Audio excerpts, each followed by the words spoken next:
TZM Education. A lecture by James Phillips. Seen on the ZDAY in Berlin 2015.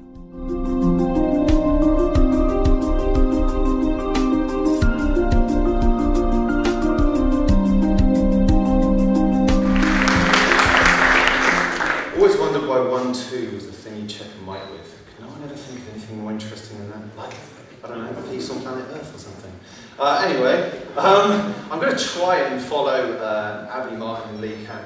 I don't think it's going to happen, but I'll give it a whirl anyway.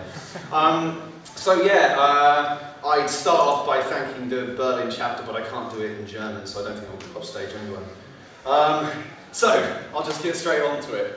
What is Zeitgeist education, or TZM education, and why do I think it's such an important idea for the movement to adopt? Well, backtracking a little bit, as soon as I got involved in TZM in 2010, something in my gut told me, man, you've got to go and talk to kids about this stuff. I figured they'll probably get it faster than the adults will, having not had their brains melted just yet. But is this assumption actually true? Or am I simply going into schools to talk to kids about this stuff to prolong a childhood I never really left?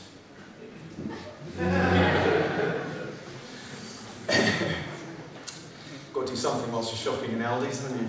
Anyway, well, since starting this project in 2011, I've given several talks on various aspects surrounding education, starting off with an introduction to the ZDAY project and the problems with the current educational system in 2011. At ZDAY in 2012, I delivered a talk on the history of coercive education. In the 6th instalment of an 8-series presentation ZDAY pieced together for the movement in 2013, we highlighted the shortcomings of educational reform. In 2014, we launched the all-new Singing and Dancing ZDAY website, complete with all the materials needed to deliver a sustainable train of thought to the next generation. And all along the way, going into schools, of course, to speak to kids of all ages regarding the train of thought behind an NLRBE. Yes, even schools that advocate God.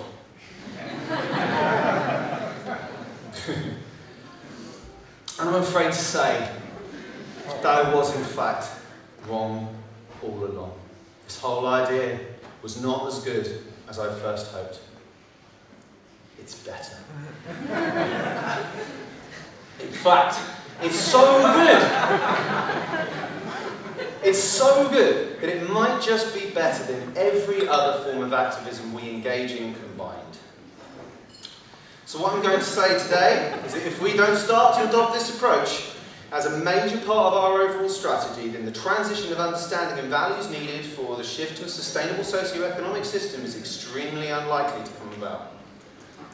Therefore, the title of my talk today is ZDAY Launchpad Sustainability. Part 1, Schools with Purpose.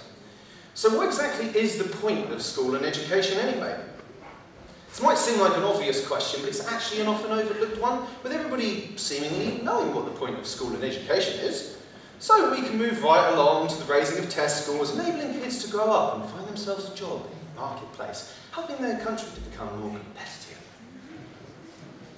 Here are some token examples of this general consensus, starting off with US Secretary of Education Art Duncan, who said it doesn't matter how poor, how tough the family background, socio-economic challenges, where students have longer days, longer weeks, longer years, that's making a difference.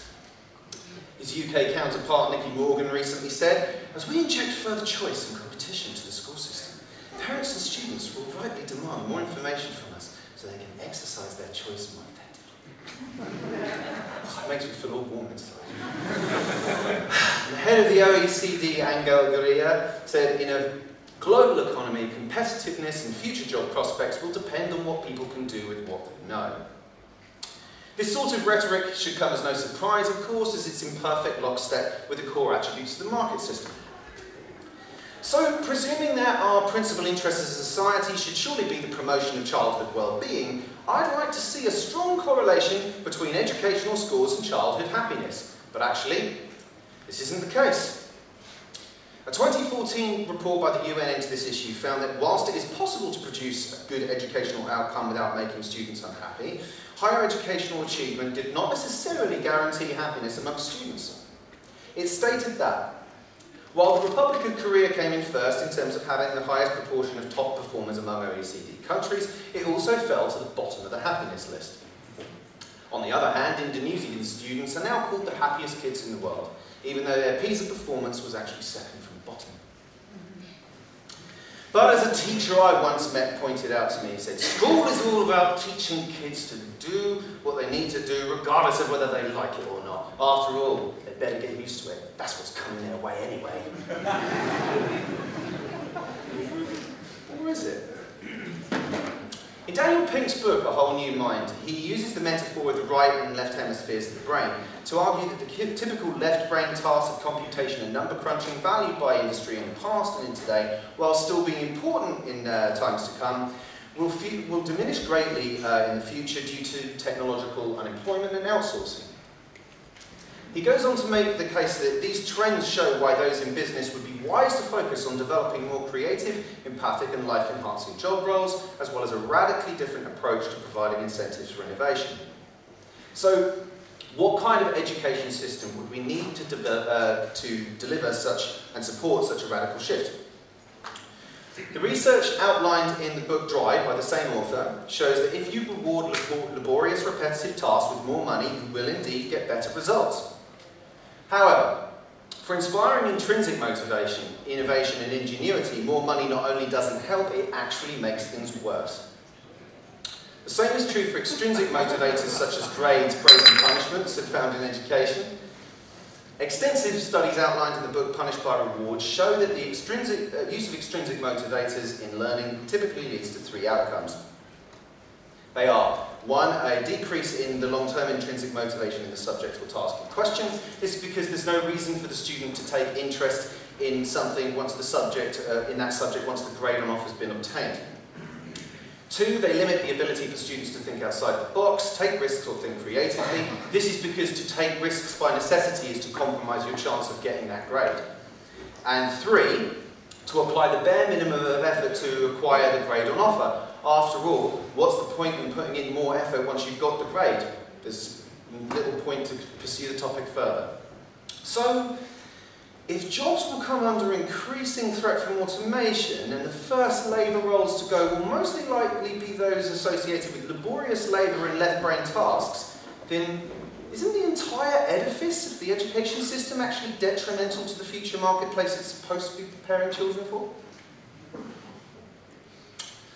With this taken into account, and with an uncertain economic future ahead to say the least, surely the best course of action, even if you are a staunch advocate of the market system, would be to elevate the subject of critical thinking in schools and encourage children to become adaptable, creative, lifelong learners, would it not? Such changes would only be a positive development in the skills needed for the challenges which lie ahead. Agreement with a person's perspective in this way and then using it to enhance the merit of your own perspective is one of the many tactics outlined in the book Influence, which I highly recommend reading. After all, if we're in the business of changing values through effective communication, we would surely want to know what works and what doesn't, would we not? Part 2, educational reverence. Let's put the purpose of education to one side for a moment though, because regardless of what people think it is or what it should be, it certainly seems to be a highly important topic amongst parents, politicians and teachers alike, with good reason too. Because along with all other surrounding socioeconomic conditions in childhood, school plays a major role in shaping the kind of person you'll grow up to be. The founders of the modern school system knew this only too well. With the roots of the current educational model devised in the age of the Enlightenment and the Industrial Revolution, where the need for rote learning, increased production and obedience to authority was paramount for both the state and business interests at the time. Memorization of facts, fixed habits of response to authority, segregation into peer groups, scheduled breaks and the ringing of bells and the like were all characteristics of early manipulative behavioural techniques. So successful was this Prussian model of education that governments around the world soon started to adopt it. In fact, all incantations of anyone who either seeks power or wishes to retain it, noble intentions or not, makes education a central theme in their approach. It doesn't matter whether it's the despotic and tyrannical regimes of Hitler, Stalin, Mao, Pol Pot, or the modern-day schooling methods used in developed Western democracies, all perpetuate their established cultural reference points through the prism of education and propaganda. This approach works by artificially creating the conditions you seek in society in childhood, while simultaneously using a well-oiled propaganda machine to indoctrinate the adult population. A modern-day example of a successful implementation of this strategy is in North Korea, where this Orwellian-esque nightmare has endured for 62 years now, ensuring the subjugation of its population through the tactics of terror, cutting off communication to the outside world, and a relentless state propaganda and education campaign focused on the indoctrination of the population to the adulation of the state and its leaders, both past and present. But putting aside the barbaric and tyrannical nature of this regime for a second though, it's actually worth considering how it's actually managed to maintain this hellish status quo for quite so long. One of the major factors is that many in North Korea have now simply grown up never knowing anything different. The same could be said of slavery. It's hardly ever questioned because it was normalised in the culture. Religion too recognises the importance of establishing their particular belief system in childhood, and statistics back this up, with roughly 2/3 of those raised in a religion going on to adopt that religion later on in life. A study carried out by third-grade school teacher Jane Elliott in the United States in 1970 showed just how easy it is to create prejudice between children. She did this by highlighting an arbitrary difference between brown and blue-eyed students and giving privileges and penalties to exacerbate the division. Students were soon engaging in hostilities along these lines, with the test scores of the subordinate group significantly diminished as a result. These examples should hopefully help to highlight the huge importance that childhood experience has on the values we adopt later on in life. However, the evidence is not merely anecdotal, and it was referenced a little bit earlier in Peter's talk as well, with the multidisciplinary field of developmental psychology confirming that behavioural patterns established in the progressive stages of adolescence become increasingly more difficult to shift in later life. A recent Harvard University report by the National Centre on the Developing Child confirmed this perspective when it stated that both brain architecture and developing abilities are built from the bottom up, with simple circuits and skills providing the scaffolding for more advanced circuits and skills over time. Toxic stress in early childhood is associated with persistent effects on the nervous system and stress hormone systems that can damage developing brain architecture and lead to lifelong problems in learning, behaviour, and both physical and mental health. Creating the right conditions for early childhood development is likely to be more effective and less costly than addressing problems at a later age. This isn't to say that we can't change later on in life, of course, with a recent study published in Science showing that we will change whether we like it or not. It stated, the older you get, the less you believe you have changed or will change. This finding isn't surprising. For years, researchers have confirmed the common sense idea that one's personality and preferences become more stable with age. It goes on to say, however, that although personality and values do tend to become more stable with age, people generally underestimate the extent of future personality shifts. So it seems there's some hope for the adult population there. So shifting entrenched adult values is not impossible, but it's less likely and in fact an uphill struggle if that person is not predisposed to hear what you have to say, and that predisposition is shaped in adolescence. Part 3, consequences of coercion. Rarely will you hear in public discourse that growth and sustainability are simply not compatible. Or come across someone who even knows about the process of money creation, let alone the problems it causes. And you're equally unlikely to hear a serious question in mainstream discourse of how a competitive socio-economic system such as ours could ever bring about the collaborative one we clearly need to solve humanity's interconnected global problems. I put it to you that this is what a passive education system like ours helps to create. And I myself am a victim of that system, because I certainly never thought to question these sorts of things until coming to this movement. And I certainly knew absolutely nothing of our technological capability to produce an access abundance for all the world's people sustainably. Hydroponic food farming, high-speed maglev trains, and renewable energy abundance may be old news to some, but for the vast majority out there, this is simply not the case. Socrates was quoted as saying, "I cannot teach anyone anything, I can only make them think." We humans are suckers for our own personal eureka moment. So by using Socratic questioning, we can help people have their own by asking them why we're not using this technology to solve human environmental problems, and just take the conversation from there. Instead of turning them off the whole idea of an NLRBE from the outset by seemingly imposing our view on them. This is where TZME comes in, because this is the approach that has by far had the most effective response yet. The answers and insights given to this question by kids are far more interesting and close to what we advocate than in any adult Q&A I have ever hosted. That's for sure. For example, a 7-year-old at a primary school said to me, well, why don't we just print the money to build this stuff and just do it? Ooh, so close. A 13-year-old boy came up alongside me at this exhibition and he said, whoa, you mean to say we could do all this? I said, yep. He said, why are we doing it then? I said, haven't got enough money. He said, money's dumb. That was quick. You know, I don't have to have a 2-hour Q&A with the adult population, I can just come and speak to you. Right, so,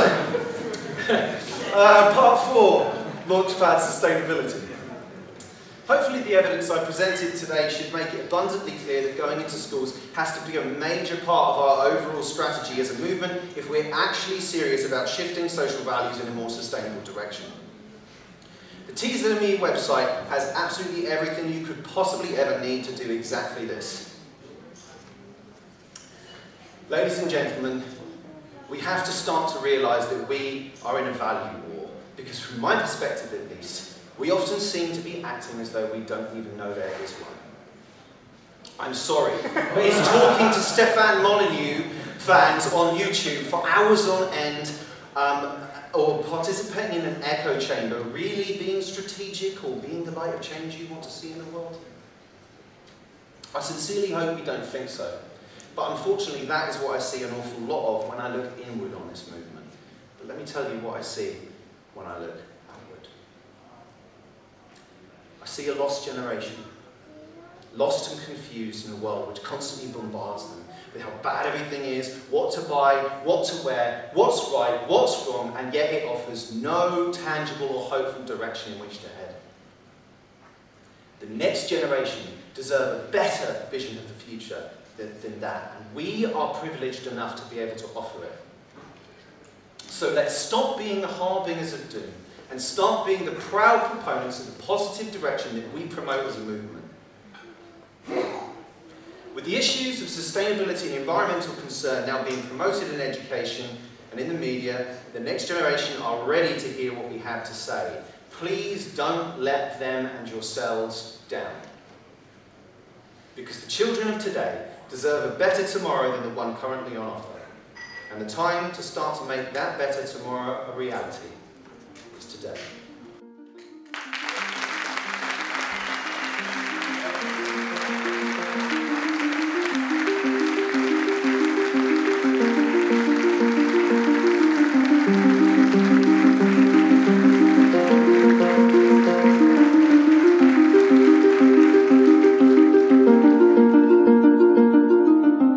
For further information, visit our website or contact your local chapter.